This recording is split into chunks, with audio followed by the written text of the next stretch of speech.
कि पीतल 370 किलोग्राम है तो कितने गुना है, तो ये है 10 गुना। ये अगर 10 गुना है तो ये भी 10 गुना होगा, ये भी 10 गुना होगा।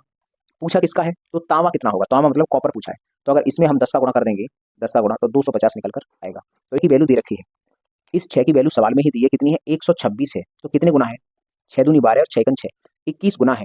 तो ये जो दूसरा वाला होगा ये भी 21 गुना हो जाएगा। अगर हम यहाँ पर 21 का गुणा करेंगे, 21 पंजे 105 होता है, 8 का भाग इधर लगाएंगे तो 7 गुना है। तो इसने पूछा है कि P माइनस आर, ये P है ये R है, तो 4 में से जब 3 घटाओगे तो बचेगा 1, मतलब 1 यूनिट का मान निकालना है। तो 1 यूनिट का ही मान तो ये 7 निकल के आया है। ये वाला ऊपर वाला फ्रैक्शन ये बन चुका है और नीचे वाला तो ये है ही, इसमें कोई परिवर्तन करने की आवश्यकता है नहीं। तो हम सीधा वैल्यू समझेंगे कि सर B का मान अगर 3 होगा और C का मान 1 होगा और तीनों का मान 6 है, तो इस बात की गारंटी है यहाँ से A की वैल्यू कितनी निकल के आएगी। देखो, तो इनमें से B और C का दोनों मिलाएंगे तो 4, इसमें से 4 घटाएंगे तो A की वैल्यू निकल के आएगी 2। अब हम पूछते हैं कि ये सवाल। Hi everyone, let's crack one day exams Hindi में मैं प्रदीप आपका स्वागत करता हूं। Welcome to the study 24.7।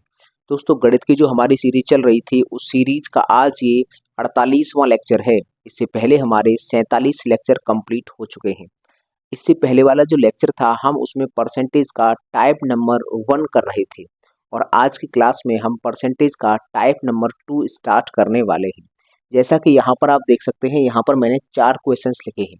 तो एक बार में हम 4 क्वेश्चन या फिर 3 क्वेश्चन लिख कर लाएंगे और उन सवालों को हम हल करेंगे। तो चलिए हम आज की क्लास स्टार्ट करते हैं।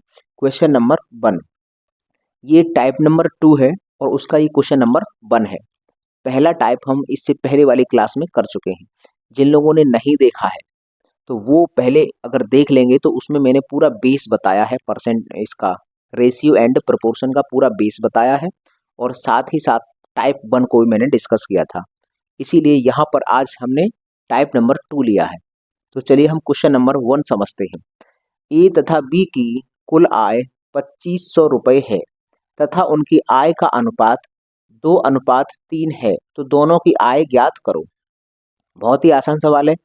जैसे आय का अनुपात कितना है, 2:3, तो टोटल आय हमारे अनुसार कितनी हो जाएगी, 5 हो जाएगी। फिर 5 की वैल्यू 2500, 500 गुना है तो ये भी 500 गुना मतलब 1000, ये भी 500 गुना मतलब 1500। आंसर तो ये हो गया। लेकिन क्या है कि इस क्लास का ये पहला सवाल है और मुझे हर एक सवाल सॉल्व करके बताना है, तो मैं बता देता हूँ। जैसे हम मानते हैं कि सर उनकी जो इनकम है उसका रेशियो कितना है, रेशियो है 2:3।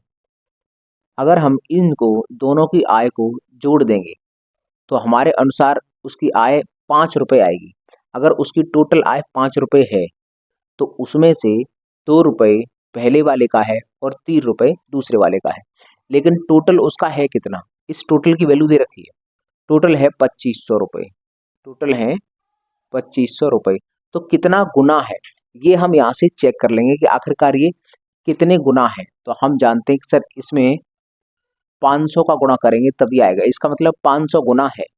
तो अगर हमें इनकी आय बतानी है तो सर ये भी 500 गुनी होगी और ये भी 500 गुनी होगी। इसमें 500 का गुणा करेंगे तो ये बन जाएगा 1000 और अगर इसमें 500 का गुणा करेंगे तो ये बनेगा 1500।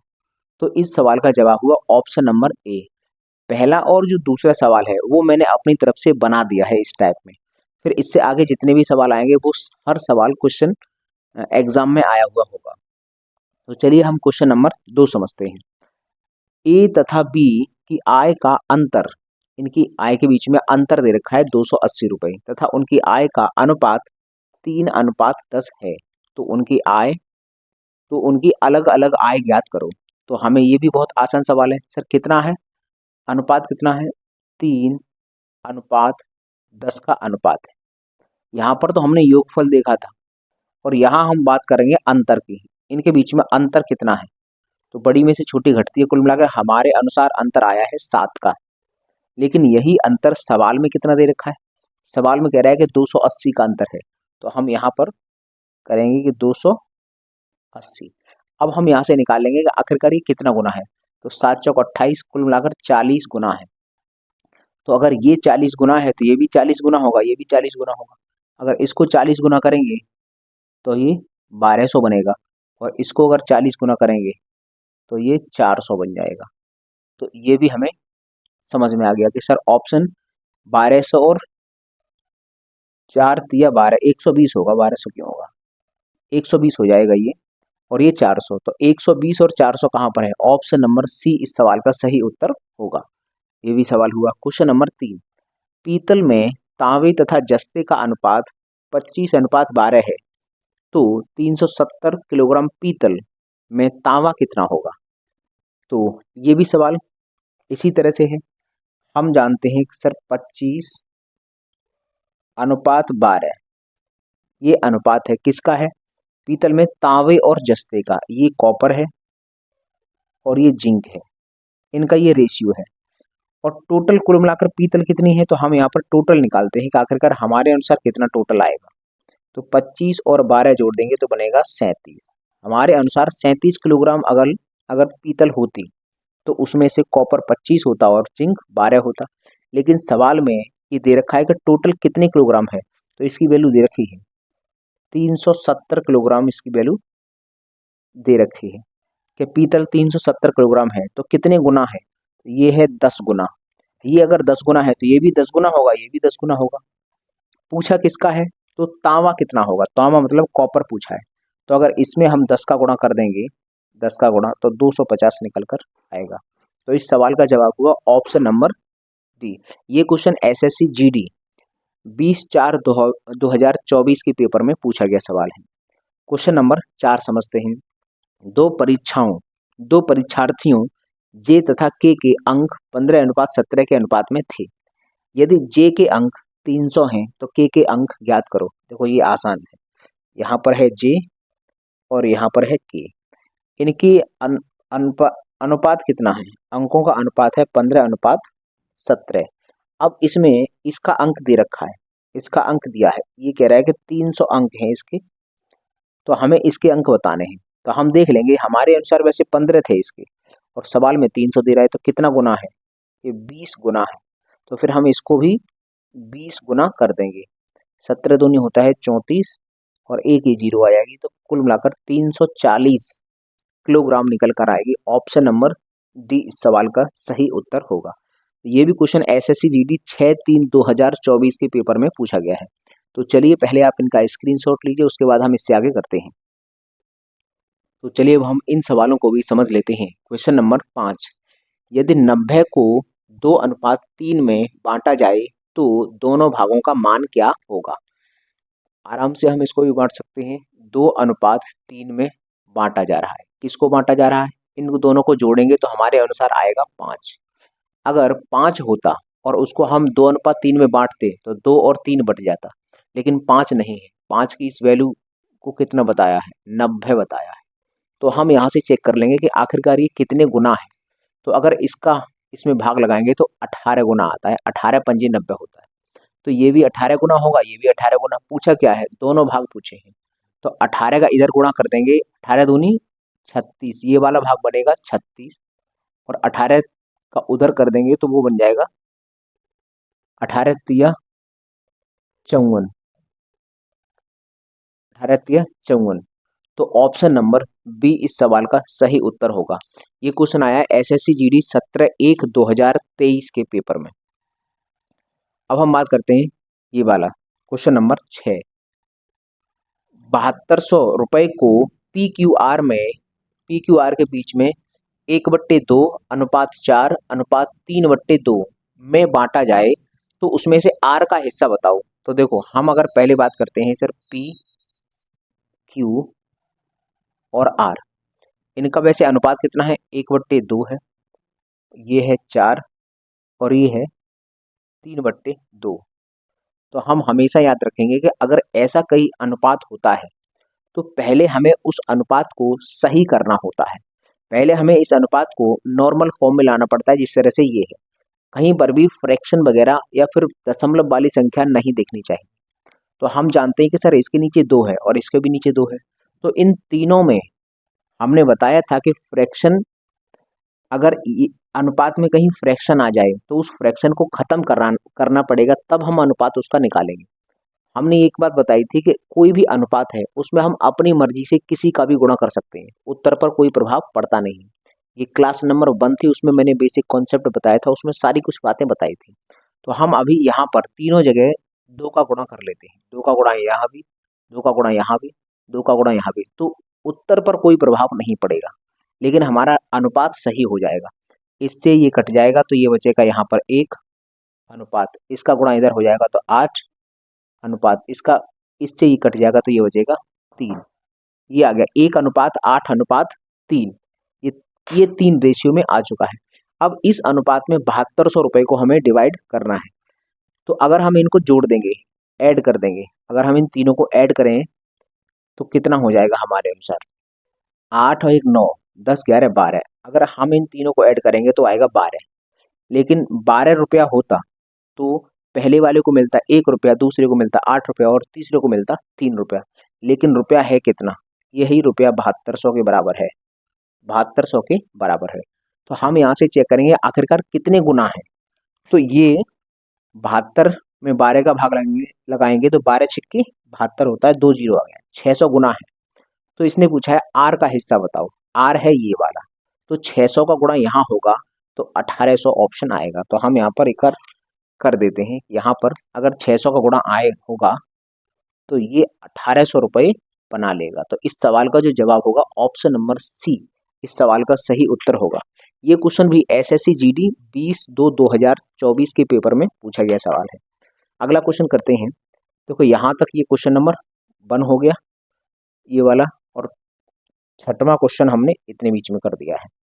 अब हम करते हैं क्वेश्चन नंबर 7। एक विशिष्ट राशि को 6:5 के अनुपात में बांटा जाता है यदि पहला भाग 126 रुपये है तो दूसरा भाग ज्ञात करो। ये सवाल भी हम आराम से कर सकते हैं। यहाँ पर बांटेंगे सर 6:5। तो इस 6 की वैल्यू दे रखी है, इस 6 की वैल्यू सवाल में ही दी है, कितनी है 126 है। तो कितने गुना है, 6 दूनी 12 और 6 एकन 6, 21 गुना है। तो ये जो दूसरा वाला होगा ये भी 21 गुना हो जाएगा। अगर हम यहाँ पर 21 का गुणा कर लेंगे, 21 पंजे 105 होता है।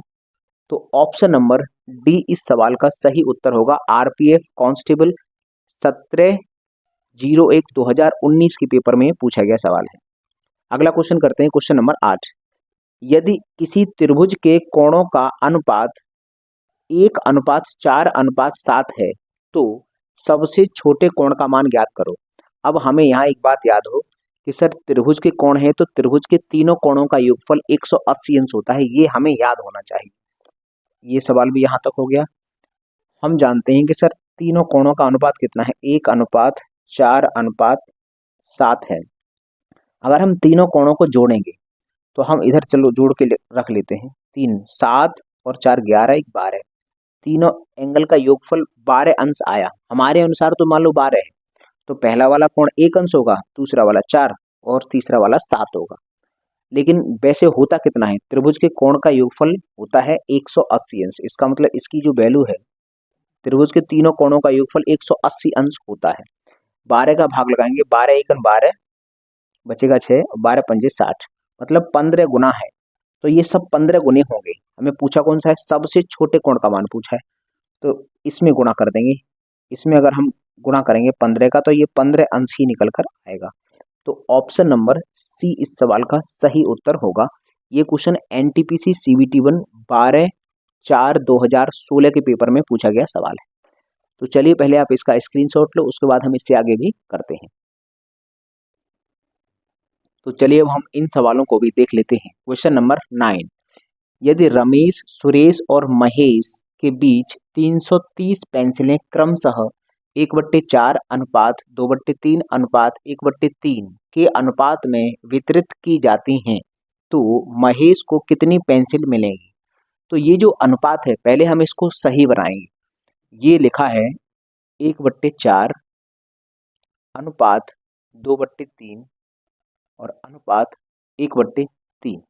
तो हमने कहा था कि जब भी हमें कोई अनुपात सही करना होता है तो हम इन नीचे की वैल्यूज को खत्म करते हैं। तो हमें ऐसी संख्या सोचनी होगी जो 4 और 3 दोनों से कट जाए। तो हम मानते हैं कि 4 और 3 से दोनों से कटेगी 12। तो हम एक काम करते हैं कि ये जो ऊपर वाला रेशियो है इस पूरे में 12 का गुणा कर लेते हैं। तो 12 का गुणा जब यहाँ होगा तो 4 से ये 3 बार कटकर ये बना लेगा 3 अनुपात। 12 का गुणा जब यहाँ होगा तो 3 से ये 4 बार कटेगा और 4 का गुणा यहाँ हो जाएगा तो ये हो जाएगा 8 अनुपात। जब यहाँ 12 का गुणा होगा यहाँ पर तो 3 से ये 4 बार कट जाएगा। तो अनुपात, ये जो अनुपात था वो अब ये बन चुका है। अब हमें इस अनुपात में बांटना है। कितने पेंसिल हैं? 330। तो हम एक बात जानते हैं कि सर इनको जोड़ो। अगर हम 3, 8 और 4 को जोड़ेंगे तो कितना? 15 पेंसिल बनेंगे। 8 और 4 12 और 3 15। और हमें बांटनी कितनी है? अगर हम 15 पेंसिल बांटते तो पहले वाले को 3 मिलती, दूसरे को 8 मिलती और तीसरे वाले को 4 मिलती। लेकिन हमें बांटनी है 330, मतलब 15 नहीं, हमें बांटनी है 330। तो कितने गुनी पेंसिल हैं? तो हम यहाँ से निकालेंगे कि सर 15 दूनी 30, बचा 3, फिर 15 दूनी 30, 22 गुना बांटनी है। 22 गुना है पेंसिल। तो वो कह रहा है कि कितनी पेंसिल मिलेंगी किसको? महेश को कितनी मिलेंगी? महेश कौन से नंबर पर है? रमेश पहले पर है, सुरेश दूसरे पर है, महेश तीसरे पर है। तो तीसरे वाले की वैल्यू पूछी है। तो हमें अगर इसका मान निकालना है तो इसके मान में हमें गुणा कर देना है 22 का। गुणा कर देंगे 22 का। 22 चौका 88 होता है। तो इस सवाल का जो जवाब होगा ऑप्शन नंबर बी इस सवाल का सही उत्तर होगा। ये एनटीपीसी सीबीटी 1 31/1/2021 के पेपर में पूछा गया सवाल है। अब करते हैं क्वेश्चन नंबर 10। ये हुआ हमारा question number 9 complete. Question number 10, 686 रुपए को 4 भागों में 1/2 अनुपात 2/3 अनुपात 3 और अनुपात 4 में बांटा जाए तो पहला भाग ज्ञात करो।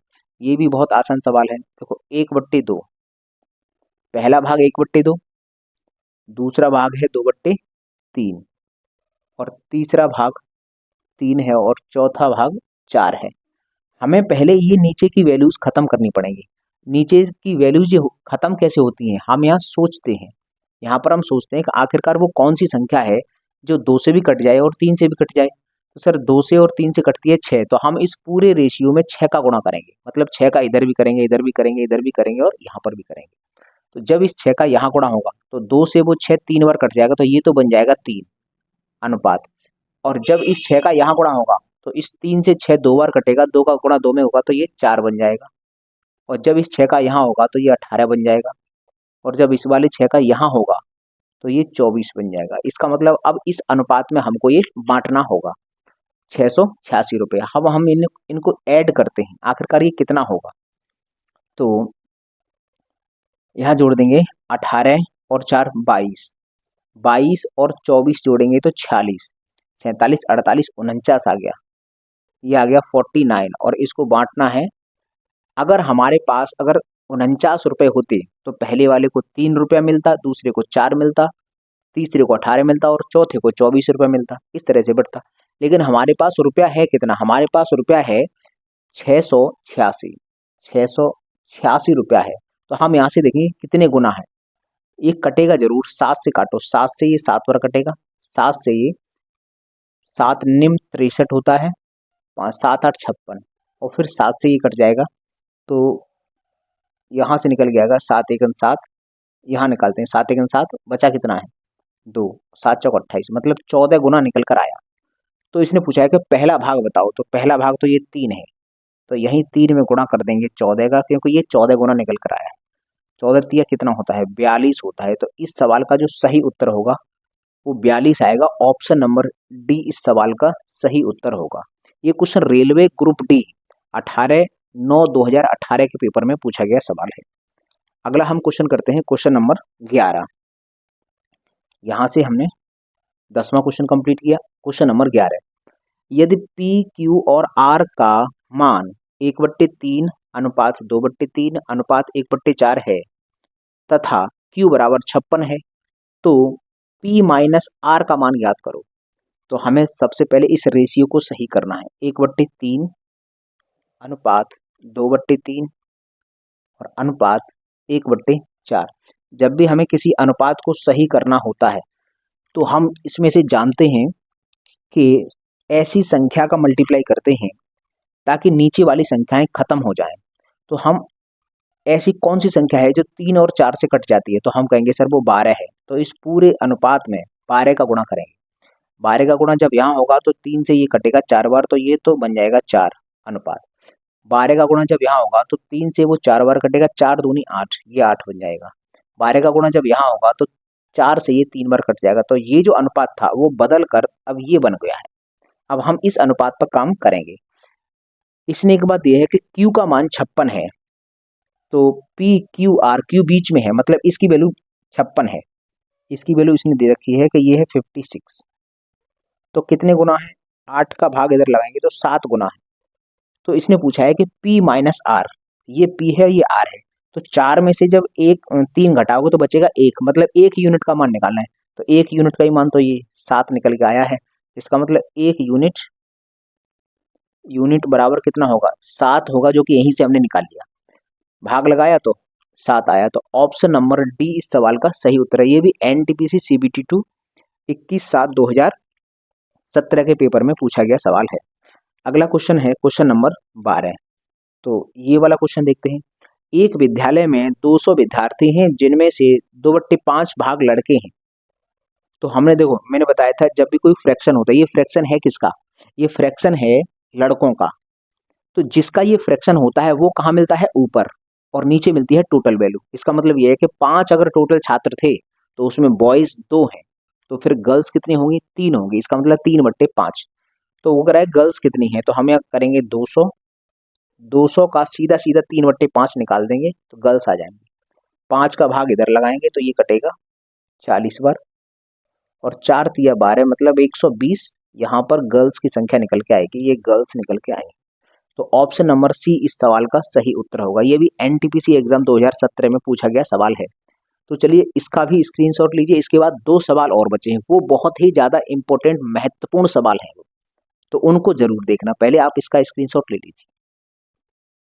तो चलिए अब हम इन अंतिम 2 सवालों को भी देख लेते हैं। ये दोनों सवाल बहुत ही अच्छे सवाल हैं, तो इनको जरा ध्यान से समझना। ऐसा मत करना कि इधर उधर थोड़ा ध्यान भटकाओ, क्योंकि ये दोनों ही सवाल अच्छे सवाल हैं। तो पूरा ध्यान यहाँ कंसंट्रेट करोगे तब इसको बहुत अच्छे से समझ पाओगे। तो चलिए हम समझते हैं क्वेश्चन नंबर 13। 1540 रुपए की राशि को ए बी और सी के बीच इस प्रकार बांटा गया है कि ए को बी और सी के हिस्सों के योग के 2/9 के बराबर हिस्सा मिला, तथा बी को ए और सी के हिस्सों के योग के 3/11 के बराबर हिस्सा मिला। तो सी का हिस्सा ज्ञात करो। सवाल देखो जैसा बोलता है वैसा हम कर देंगे।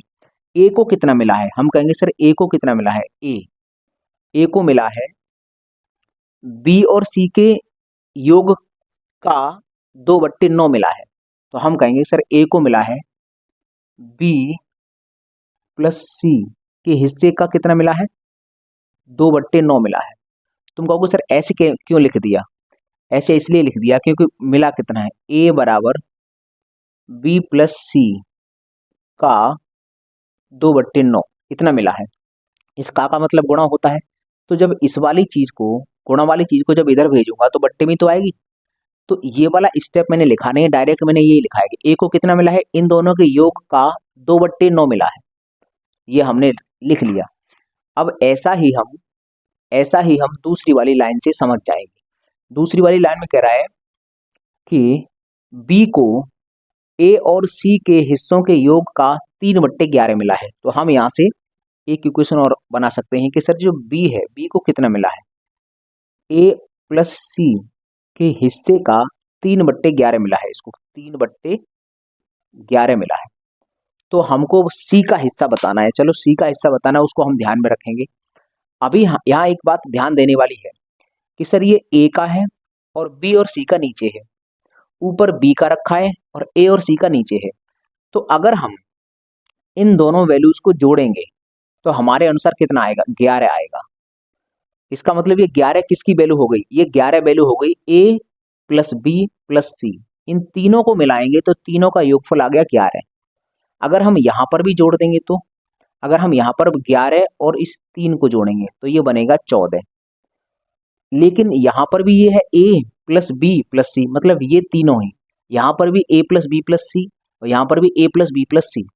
यहाँ पर ए प्लस बी प्लस सी की वैल्यू आ रही है 11 और यहाँ पर ए प्लस बी प्लस सी की वैल्यू आ रही है 14, जबकि वैल्यू दोनों बराबर होने चाहिए। क्यों, क्योंकि यहाँ पर भी ए प्लस बी प्लस सी है और यहाँ पर भी ए प्लस बी प्लस सी है। तो इन दोनों वैल्यूज को बराबर होना चाहिए। तो बराबर होने के लिए करेंगे क्या, बराबर होने के लिए हम 14 का गुणा ऊपर वाले फ्रैक्शन में कर देंगे। बराबर करने के लिए इस 14 का गुणा ऊपर वाले फ्रैक्शन के साथ कर देंगे और इस 11 का गुणा नीचे वाले फ्रैक्शन के साथ कर देंगे। वैसे ही ये वैल्यू हो जाएंगी बराबर। तो हम जानते हैं सर 11 का गुणा इन दोनों में करना है और 14 का गुणा इन दोनों में करना है। तो 14 का, अब ऐसा मत समझ लें कि 14 का गुणा तुम यहाँ करोगे तो सिर्फ ऊपर वाले में कर दो, मतलब दोनों में किया जाता है। तो अगर हम 14 का गुणा ऊपर करेंगे तो 14 दूनी 28, ये 28 बट्टे इस 14 निम्मा 126, ये हो गया। ऊपर वाली फ्रैक्शन ये बन चुका है। इसमें अगर हमने 11 का गुणा कर दिया है तो 11 तिया 33 ये बना है बट्टे 121 ये बन गया, ये 121 बन गया।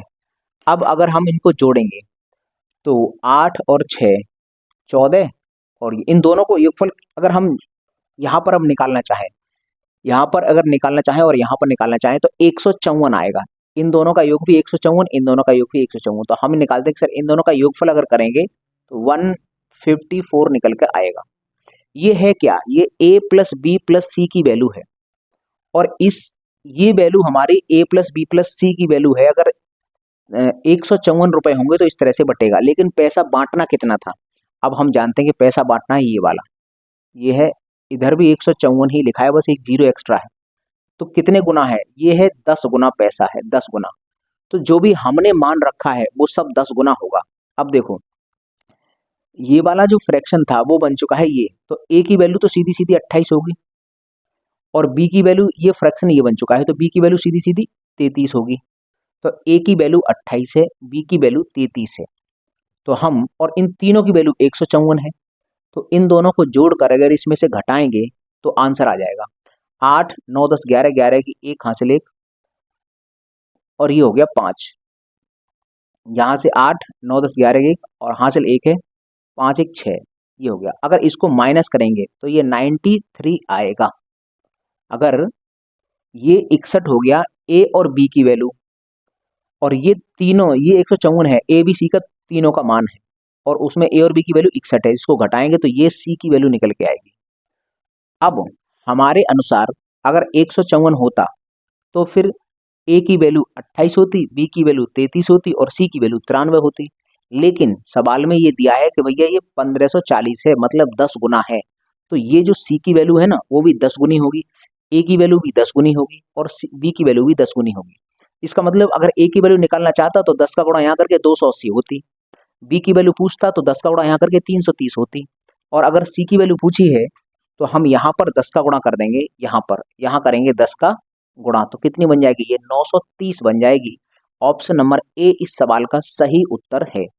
उम्मीद करता हूँ तुम्हें ये सवाल समझ में आया होगा, नहीं आया है तो इसको एक बार ध्यान से और देखो, समझ में आ जाएगा। तो अगला हम क्वेश्चन करते हैं, क्वेश्चन नंबर 14। ये भी अच्छा सवाल है, देखते हैं। पैसे की एक निश्चित मात्रा ए बी तथा सी के बीच बांटी गई, ए को 1/3 राशि मिलती है। वो कह रहा है ए को 1/3 मिलती है, इसका मतलब 3 अगर टोटल रुपया है तो उसमें से ए को 1 मिल जाएगा। हम इसको लिख सकते हैं कि सर ए का ऊपर रखो और नीचे रखो ए प्लस बी प्लस सी बराबर 1/3, मतलब 1/3 मिलता है। अगर टोटल 3 रुपया है तो ए को मिलेगा 1 रुपया। इस ऐसा इक्वेशन हमने पहली वाली लाइन से लिख लिया।